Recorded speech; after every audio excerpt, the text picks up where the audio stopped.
strange.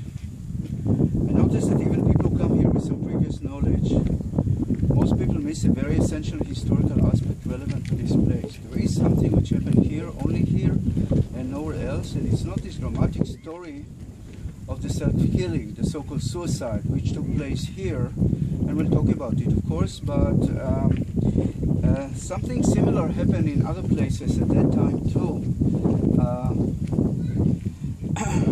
A small group of Jewish rebels surprised the Roman. What happened here, only here and nowhere else, is the fact that here, in the year 66 AD, a small group of Jewish rebels surprised the Romans, who were using this place as a military fortress. From here, the Jewish revolt started spreading throughout the whole country and came to an end right here as the very last fortress of the Jewish Great Revolt against the Romans 7 years afterwards. And after Masada fell, there is no independent Jewish state in this region for about 2,000 years, until 1948, when the State of Israel declared its independence. And this point that the revolt started here and came to an end right here 7 years later, this point was emphasized in the very last night by the leader of the rebels here in Masada. His name is known to us, Elazar ben Yair, Elazar the son of Yair. When he tried to convince his comrades not to fall alive into the hands of the Romans, he emphasized in his speech the fact that the revolt started here and came to an end right here 7 years later. And as I said, after excuse me, maybe you can use the other model. Of course, sorry. Okay, thank you. And as I said, after Masada fell, no independent Jewish state in this region, actually until nowadays. Of course, one may argue if our governments are independent or not, but this is of course a different issue. The story of Masada is a dramatic story. It's a tragically human story. It attracts, last year there were above 800,000 visitors here, and for us it's quite a lot. How many again? About more than 800,000 in the year 2012, 13, about 850,000. And it's also... Did it hurt? It's also the very first site in Israel which was recognized by UNESCO, you know, a World UN organization, as World Heritage Site. In the world, there are about 900 places like this, and this is the very first site in Israel which was recognized. Now we have others, but one of the main reasons for that is that that's the only place in the world where you have a complete layout of a Roman siege, just as the Romans left it 2,000 years ago, and we will see that. When the Romans finished a siege in Europe, in Asia, North Africa, when the siege was over, then the local people used the materials for their own buildings. But here, the local people were nomadic. They needed, they lived in tents or in caves, so it all remained, and we will see that. Now, the question is, where do we know this story of Masada? It is also a controversial story. I said it's a tragic story. It's a humanly fascinating story, but it's a controversial story. Some people think it never happened, just a legend. Some people think it really happened. Most people lie somewhere in between, and the question is, where do we know this story from? We know the story of Masada from two main sources. The historical source left to us by the person considered to be the most important Jewish historian ever. His name is Yosef ben Matityahu, Joseph the son of Matthias, or Josephus Flavius, that's its Roman name. And we know it from the archaeology, whatever the archaeologists excavated around here, and compared to what was left to us by Josephus. I will call him Josephus. Who was this Josephus? In a few sentences, he was born to a very well priest family, Jewish family in Jerusalem. Got very good education, went to schools in Jerusalem and in Rome. And the time that he was going up, this was the time that the Romans started changing their attitude, their policies toward the Jewish people.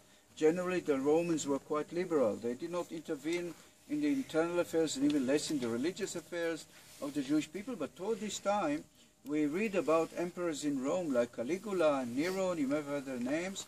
They were not completely okay in their head. and they started intervening in the religious affairs of the Jewish people, a thing which irritated many people, of course, very much, especially the religious ones. Small groups of Jewish rebels started conducting guerrilla warfare against the Romans and also against Jews who, in their opinion, cooperated with the Romans, and slowly picked up momentum. Now, in a surprise, the main leadership of the Jewish people in Jerusalem understood that there was no way to beat Rome in a war, maybe in a battle here and there, but certainly not in an all-out war. So they tried to come to terms with the Romans, compromise, but those more extremist groups, they took the lead, the leadership lost control, and in a surprise attack here in this place, the Roman soldiers probably were asleep on guard like good soldiers. They were wiped out by the rebels, and from here the Jewish revolt spread throughout the whole country. In the initial phases of the revolt, the Romans were not really prepared. They suffered unbelievable military losses. Thousands of Romans were wiped out by the rebels, and when the Romans understood that it's not just a local revolt that they can manage with the local forces, they brought about 60,000 Roman legionnaires from Europe.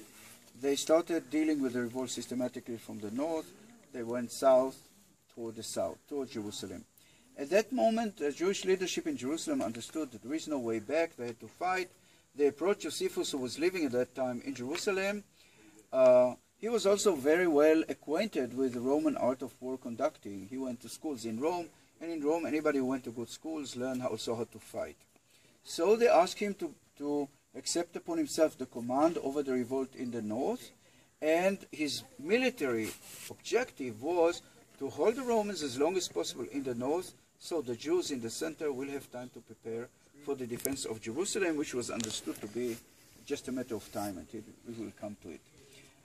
Josephus accepted this challenge.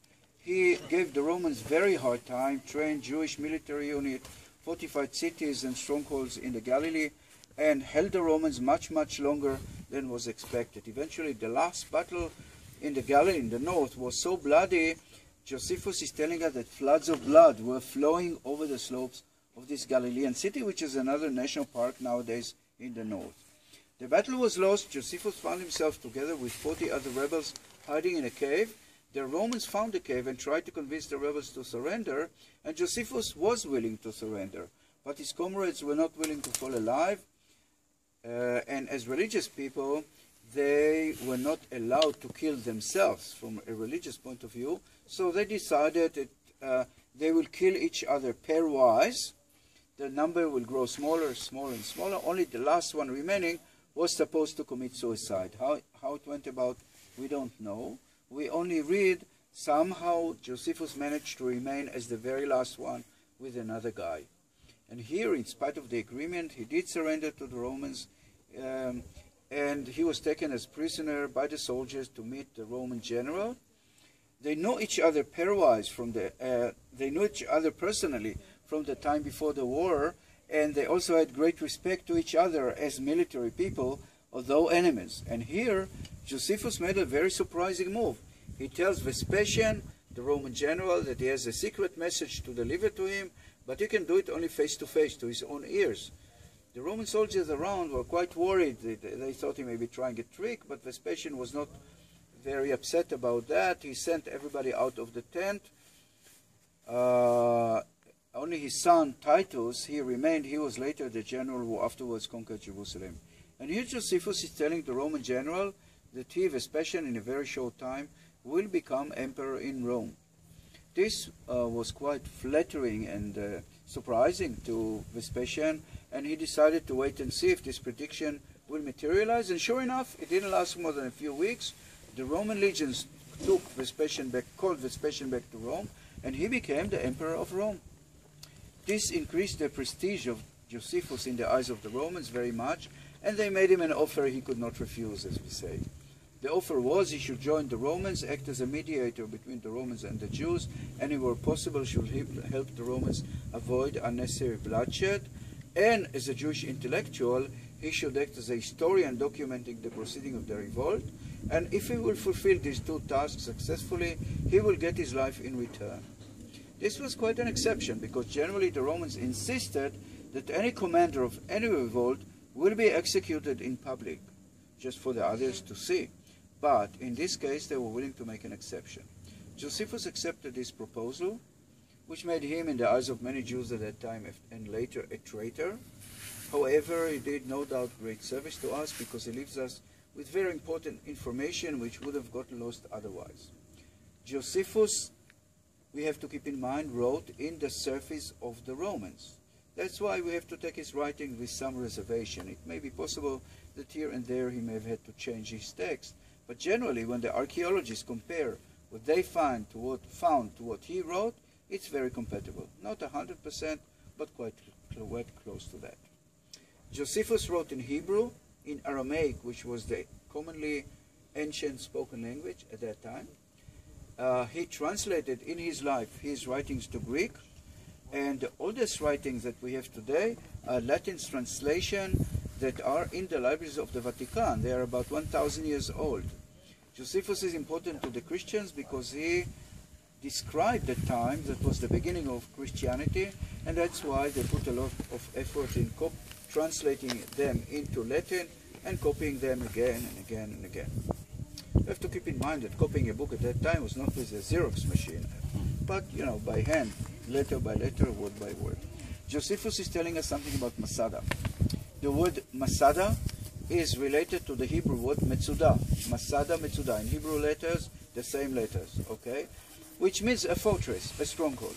And he's telling us that this place was used by some of the latest Jewish kings as a place suitable for a fortress, but the king who did turn this place into an unbelievable, super sophisticated fortress was King Herod the Great.